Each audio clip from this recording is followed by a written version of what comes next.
இணையதளம் ஒன்றிலே காத்தான்குடி மொஹிதீன் மெத்தை பெரிய ஜும்மா பள்ளி வாயிலிலே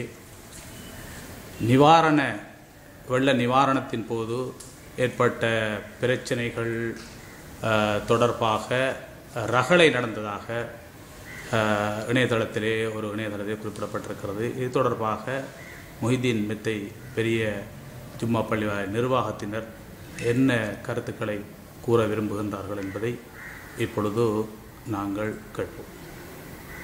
அஸ்ஸலாமு அலைக்கும். பிஸ்மில்லாஹிர் ரஹ்மானிர் ரஹீம்.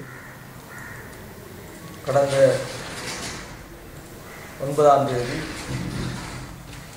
இந்த பிரதேசத்திலே கடும் மழை காரணமாக வெள்ளப்பெருக்கு ஏற்பட்டது. இது ஒரு மனித விடயம்.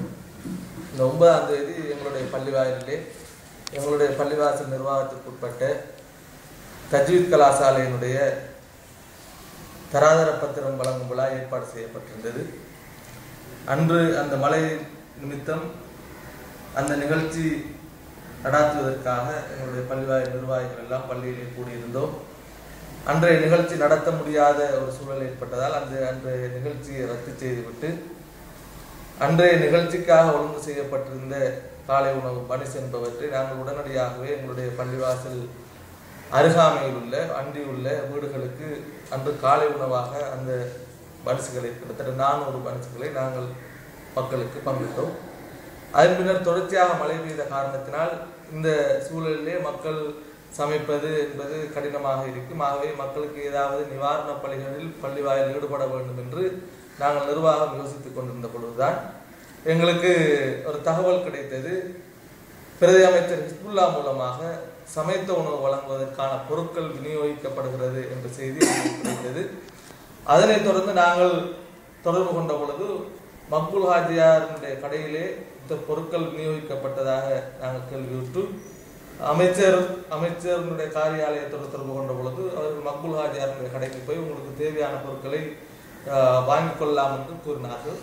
நாங்கள் அங்கு சென்று அன்றைய சமைத்த உணவு வழங்குவதற்காக எங்களுக்கு 25 பேக் அரிசியும் 5 கேஸ் மீன் வீட்டும் 2 பேக் பருப்பும் 4 பேக் உருளைக்கிழங்கும் எங்களுக்கு வழங்கப்பட்டது. அதனை கொண்டு வந்து நாங்கள் உடனடியாகவே அன்று சமைத்த உணவு வழங்குவதற்கான ஏற்பாடுகளை செய்து அன்று உடனேயே இந்த சமைப்பதற்கான ஏற்பாடுகளை செய்து அன்று நாங்கள் சமைத்த உணவை வழங்கினோம்.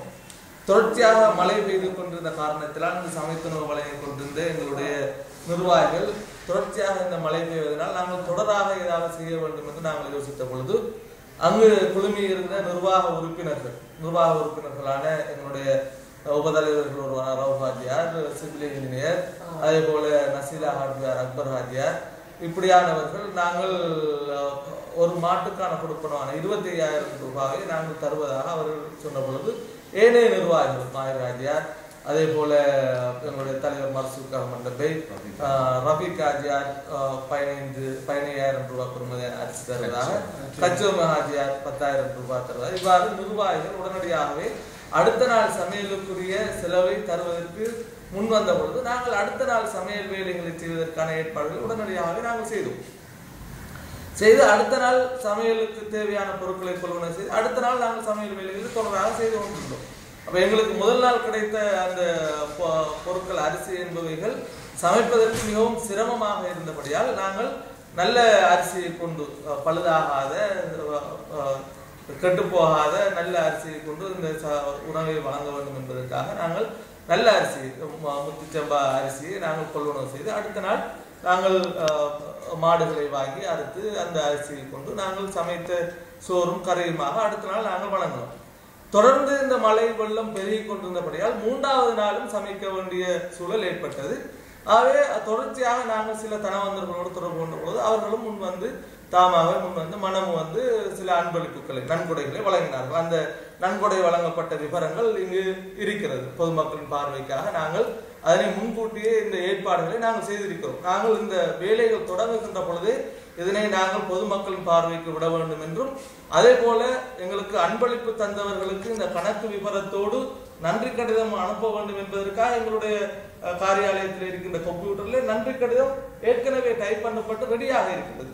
ஆகவே நாங்கள் இந்த விவரங்கள் இருக்கிறது. ஆகவே பல தனவந்தர்கள் முன் வந்து இந்த நன்கொடைகளை வழங்கினார். ஆகவே 3வது நாளும் நாங்கள் சமைப்பதற்கான ஏற்பாடுகளை செய்து 3வது நாளும் சமைத்த உணவை நாங்கள் எங்களுடைய பள்ளிவாயல் நிர்வாகிகளும் மேலே தனவந்தர்களும் தந்த பொருட்களையும் அன்பளிப்புகளையும் வைத்து நாங்கள் 3வது நாள் நாங்கள் இந்த சமைத்த உணவை வழங்கி கொண்டிருந்தோம். 3வது நாள் இந்த சமைத்த உணவை வழங்கி மிகவும் சிரமப்பட்டிருந்த நிலையில 4வது நாள் சமைப்பதற்கான ஒழுங்குகள் எங்களிடம் இருக்கவில்லை. பண வசதி நிதியும் போதாமல் இருந்தது.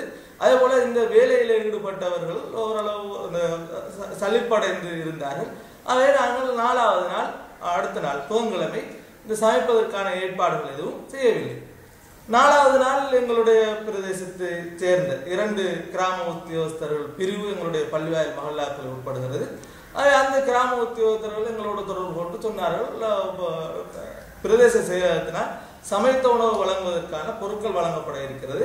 அவை அடுத்த நாள் நீங்கள் வளமை போன்று சமைத்த உணவை வழங்குவதற்கான ஏற்பாடுகளை செய்யுங்கள், அதற்கான பொருட்களை தருகிறோம் என்று சொன்னார்கள். அவை நாங்கள் அடுத்த நாள் இந்த சமைப்பதற்கு